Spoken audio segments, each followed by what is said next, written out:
په دې ویډیو کې به موږ په ټرند لاین ټریډینګ باندې خبرې کوو. کوم ټاپک چې ما بعض دوستانو زیات ما ریکوست کړو چې په دې باندې یو ویډیو جوړه کړه او ډېر وخت کې ویډیو هم نو جوړه کړې. اوس بیرته یو سیریز دی کرپټو کرنسي ټریډینګ بیرته سٹارټ شوی دی له خیر سره. او کوم هم چې تاسو ټاپک وسی هغه کامنټ کړئ، نو دغه ټاپک باندې به ویډیوګان جوړ کړو. او چینل ته کنوي راغلی ste سبسکرایب کړئ، شیر کړئ چې ډېر خلک ته ورسیږي. بل آیکن باندې کلیک کړئ چې نور ویډیوګان هم با خبر اوسئ. اوس راځو دې ته چې خپل دا ټرند لاین وایي شي ته. ټرند لاین د سیو لاین ته وایي په کرپټو ټریډینګ کې د سیو مسیر ته وایي چې هغه باندې پرایس یا ډیر تللی اوسي یا پرایس ورته ډیر راغلی اوسي، چې سوینګ های یا سوینګ لو همغه یو پوینټ باندې راغلی سي دی ته وایي ټرند لاین. بعض خلک په همدغه لاین باندې خپل ټریډینګ مخکې کوي. غیر د دې چې اس ام سی او آی سی ټي باندې خبرې وکړو، دا بیسیک رولز دي چې په دې باندې تاسو له خیر سره پوه شئ. هغه نه بعد دغه ټریډینګ نور اس ام سی او آی سی ټي باندې بیا له خیر سره خبرې کوو. راځئ چې چارت ته لاړ شو. چارت کې وګورو چې د زه چې شی وایم دا اصل کې د شی څنګه ښکاري. دا ټاپک اصل کې فنډامنټل ټرینرز لپاره ده، څوک چې خپل بنیاد قوي کول غواړي ټریډینګ کې، دا ټاپک هغوی لپاره ده. او څوک چې پوهیږي هم خیر بعضې نقطې به داسې وسي چې هغوی پکې نه اوسي بلد یا هغوی ته نه اوسي، هغه هم دی پکې. دا یې موږ یو ډاون ټرند چارت ده. ډاون ټرند چارت مطلب پرایس لاندې طرف ته روان ده. ګوره پاس نه راغلی سوینګ لو، بیا سوینګ های شوی ده، بیا سوینګ لو، بیا سوینګ های، بیا سوینګ لو. ګوره د لاندې پوینټونه چې څونه دي درې دانې دي ته سوینګ لو وایي، او پاس چې کوم پوینټونه دي ختلي دي هغې ته موږ سوینګ های وایو. دلته اوس ګوره ټرند لاین پاس چې کوم پوینټس دي هغه چې تاسو یو لاین سره داسې کنیکټ کړئ دې ته یو ټرند لاین وایي. او لاندې طرف نه هم دا پوینټونه چې دي دا تاسو سره یو لاین سره کنیکټ کړئ دې ته وایي یو ټرند لاین. نو دا پوینټونه چې د خلکو خپل لاینز ویستي اوسي د هغې لاینز په دوران کې خپل ټریډ کوي، یا چې کوم هم بریک آوټ یې وکړو. بریک آوټ مطلب چې دا کوم لاین هم کراس کو، کومه خواته د دې ډایرکشن زیات اوسي هغه طرف ته بیا بریک آوټ ټریډرز لرو. بعضې خلک دي ټرند لاین سره سم کی دا خپل ټریډینګ د دې ماینز کې خپل ټریډینګ نه کوي، منتظر چې کم وخت دا ټرند لاین کراس کوي، بریک آوټ کوي او هغه نه بعد پرایس کم خواته روانیږي. که پاس روان اوسو لانګ کې ټریډ کوي، که لاندې روان اوسو شارټ کې ټریډ کوي. اوس راځي اپ ټرند کې ګورو چې اپ ټرند کې دا څنګه ښکاري. ګورئ دې چارت ته یو رن لرو، بیا پل بیک لرو، بیا رن لرو، بیا پل بیک لرو، بیا رن لرو. دې کې که تاسو وګورئ کوم چې دا پاسني پوینټس دي دې ته سوینګ های وایي، او کوم چې لاندینی طرف ته راغلی دي کوم پوینټس دی هغه ته سوینګ لو وایي. مخکې هم موږ هم دس ویلي وو. دې ته څو رقم ته نومونه لرو ښه، سوینګ های، سوینګ های، سوینګ های، سوینګ لو، سوینګ لو، سوینګ لو. که چیرې ټرند پاس طرف ته روان اوسي دې ته هایر های وایي، مطلب چې پاس روان ده، پاس کې پاسنی نقطه دا ده.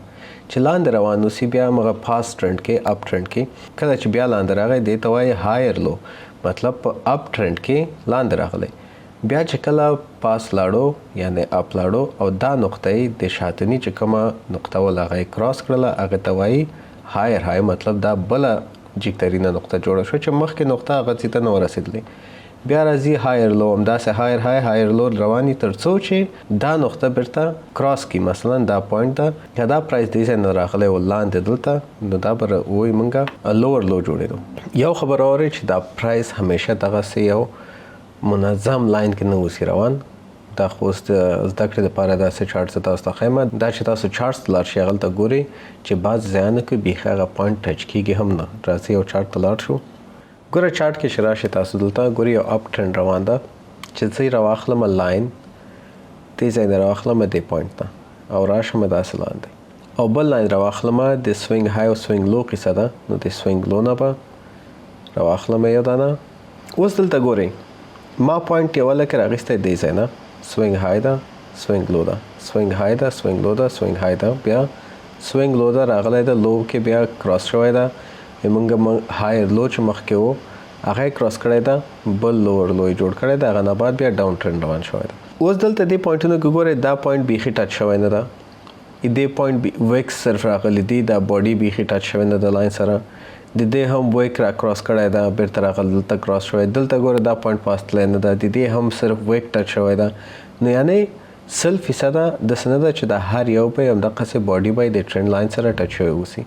د چا داسې ویک کراس کوي، کم باډیان یې ټچ شوي اوسي، کم داسې زیات کم خو باسه داسې اوسي چې دغه لاینونه ډېر لاندې راغلي اوسي او بیرته بیا کلوزینګ یې پاس شوی اوسي. اوس سوال درته راځي چې ولې موږ دا ټرند لاینز رسم کوو، ولې موږ په خپل ګراف کې ټرند لاین اچو. یو خو موږ ته پوینټس ښیي، بل موږ ته از ریزسټنس او سپورټ کار راکوي چې کله پوینټ سوینګ های ته لاړو یا پاسنۍ نقطه یې ټچ کړله، مطلب دا یې موږ ریزسټنس لاین ده. بله خبر ده چې همیشه دا پوینټونه اوږده ساتئ چې دویم ځل کې مثلا تا ته معلوم اوسي چې دا کم سر ته ځي او کم سر ته نه ځي. که دا بریک نه اوسي کړی که نه، ما نقطه دلته ایښوله اشتباه وله، دې ځای نه باید دغه ځایانو کې ټچ شوی و که چیرې دا پوینټ نه و کراس کړی. دویمه خبره دا چې اوله خبره خو دا شو چې ریزسټنس جوړی، دویمه دا چې موږ ته سپورټ لاین جوړی چې موږ هسې په پټو سترګو باندې روان نه اوسو چې دا چیرې روان ده او څه رقم ته ده او څه رقم ته پرایس جوړی. دویم پوینټ ته راځو چې ولې موږ ټرند لاینز جوړو. زه دلته یو دانه بل ټرند لاین دې ځای کې اچوم. صحیح ده، صرف سپورټ والا صرف ریزسټنس پوینټس کم سوینګ هایس چې دي هغه ما په ټرند لاین واچو. دویم ریزن دا ده چې کله هم دا ټرند لاین کوم پوینټ نه هغه کراس کیږي، انډیکیشن د دې کوي، ډېر زیات تاته پوینټ د دې درکوي، ډېر زیات تاته اشاره د دې درکوي چې دا اوس ټرند چینج کېدو کې دا بل خواته روان ده. که ډاون ټرند روانو اپ ټرند روانېږي. دلته ګورې موږ اپ روانو، دا یې کراس کو، بیا بیرته ډاون ټرند راغلی. دې دپاره موږ ټرند لاینز استفاده کوو. دوه شیان شول، یو چې موږ پوه شو ټرند کومه خواته روان ده، سوینګ های سوینګ لو به چیرته راځي دا پوینټس، او دویم چې موږ پوه شو کله هم چې دا ټرند لاینز کراس کیږي چې کومه خواته کراس کیږي او کومه خواته ټرند چینج کیږي. د موږ اوس ګورئ دې چارټ کې هم وګورئ ډاون ټرند را روان ده، دلته موږ یو ټرند لاین جوړ کړو، دې ځای کې ټرند کراس کو، موږ یو ټرند لاین جوړ کړو، دې ځای کې ټرند لاین کراس کو، بیرته پرایس په جګېدو روان ده. دلته موږ یو بل ټرند لاین اډ کو. ګوره ټرند لاین کله اډ کولی شئ کله چې کم از کم 2 پوینټه جوړ شي، مطلب داسې لاړو، دې ځای نه لاړو، راغی، لاړو، بیا چې ځي دلته 2 پوینټه جوړ شو، ته دغه 2 پوینټو باندې ته ټرند لاین جوړولی شئ. دې ځای نه هم چې راځي، ګوره راغی، 1 پوینټ و، دلته 2 پوینټه شول، 2 پوینټه چې تا جوړ شول، ته کولی شئ ټرند لاین جوړ، هغې نه مخکې نشئ کولی. اوس که دلته وګورو یو ټرند لاین یې کراس کړو، موږ بل ټرند لاین چې کله دویم لاین جوړ شو ډرا کو، بیا یې بریک او ټرند لاین یې بریک کو، ماته کو، بیرته راغی په ډاون ټرند باندې یا لاندې راغی پرایس ډېر زیات. اوس دلته وګورئ اپ ټرند کې هم همداسې ګوره اپ ټرند روان ده، موږ ټرند لاین خپل جوړ کړی و، کله ټرند لاین کراس کو اپوزټ ډایرکشن روان شو، نو هغه نه بعد موږ یو بل ټرند لاین واچاو چې وګورئ دا پرایس کم سره پورې نور لاندې روان ده. کله چې دا ټرند لاین کراس کو نو ګورئ پرایس بریک کو هغه ټرند لاین او پاس طرف ته یا اپوزټ ډایرکشن طرف ته روان شو. ټرند ریورسل ورته وایي د هر یو پوینټ ته. دلته وګورئ موږ 2 ځای کې ټرند لاین لرو، یو اولینی دلته ټرند لاین بریک کو، پرایس ډېر جګ تللی، بیا بل ټرند جوړ شوی ده، هغه ټرند بیا بریک کو، بیا پرایس داسې جګ ختلی ده. دغه طریقې سره تاسو د ټرند لاینز استفاده کولی شئ. په دې باندې څونه هم چې کېږي پریکټس وکړئ چې تر څو تاسو دغه ټرند لاین پیژندل او پیدا کول او هغه څنګه استفاده وکړئ، هغې باندې ډېر ښه حاکمیت حاصل کړئ. یو خبره ښه په ذهن کې ونیسئ، دا چې زه کوم تاسو ته وایم بیسک یا فنډامنټل سټډیز دپاره دې ته وایم، تاسو فاونډیشن را جوړ شي، دې دپاره وایم چې ضرور نه ده چې هر وخت دا ټرند لاینز د هر څه صحیح اوسي. ډېر نور پوینټونه دي، ډېر نور ټاپک دي چې هغه سره دا ټول ریلیټډ دي، هغه سره یو ځای استفادې د وجې یا استفادې نه بعد تاسو پوهیږئ چې څه رقم ته دا ټرند لاینز تاسو استفاده کوئ په صحیح طریقه باندې چې مارکیټ تاسو ونه غولئ. هغه باندې راځو، هغه باندې بیا خبرې کوو چې څنګه کولی شئ ته ټرند لاین پرایس اکشن سره استفاده کوئ یا داسې نور ټرند لاینز نه څنګه ته په خپل هر مختلف ټریډینګ سټراټیجي کې ته نه استفاده واخلي. اوس راځو موږ په دې خبره کوو چې څه رقم ته څه کوم وخت ته چې هغه وخت کې موږ دا ټرند لاین ډرا کولی شو. ګورئ ټرند لا رسم کول خپل چارټ باندې تاسو ته 2 پوینټ وایم. اول خو دا ده چې کم از کم هغه ټرند چې کوم خوا روان ده 2 ټچ باید وسي، مطلب 2 دفعې په هغې لاین په هغې ډایرکشن باندې پرایس تللی وسي یا راغلی وسي چې هغه 2 پوینټونه ته یو لاین سره کنیکټ کړي، تاته یو ټرند لاین جوړ کړي. دویمه خبر ده ټرند لاین همیشه داسې سموت نه وسي، مطلب چې مخکې ما ویلې چې پرایس ضرور نه ده چې دا باډي هغې لاین پورې تللی او راغلی وسي، کله کله ویک راځي یا نری لاین چې ده، کله کله بیخي رسیږي هم ورته نه. دریمه خبر ده چې ټرند لاین تاسو از ا ګایډنس از ا ایریا استفاده کوئ، یو قانون په شکل مې استفاده کوئ چې 90% دې پوینټ ته راغی دا بس پرایس یا کوم خاطر چې تا فکر وسي یا لاندې ځای پاسي چې مطمئن اوسئ پې نه، از ا ایریا از ا سپورټ او ریزسټنس او از ا ګایډنس، مطلب یو راهنما په شکل استفاده کوي. کوم هم نور انالیسس چې ته لري هغه باوجود مطلب د ټرند لاین په باوجود نور انالیسس د باید ورسره وکړي بیا ته یو پوینټ ته رسېدلی شي چې اوس ته واخلې یا خرڅ کړي. څلورمه خبره دا چې ټرند لاین هر ځای کې ضرور نه ده چې ته ټرند لاین واچوي. کله کله هغه ټرند نه برابرېږي یا پوینټ نه برابرېږي چې ته هغه لاین ډرا کړې. نو ضرور نه ده چې ته هلته 100% خپل ټرند لاین رسم کړي چې و باید زه دلته یو ټرند لاین ولرم. دا نه کېږي. هر ځای کې نه وي چې کله یو ټرند روان اوسي په هغه ټرند کې د پیدا کو لاینز کې پوینټونه ګډ پیدا نه کو خیر خپل هغه نارمل انالیسس نور د چې کوم دي مخکې بوځه.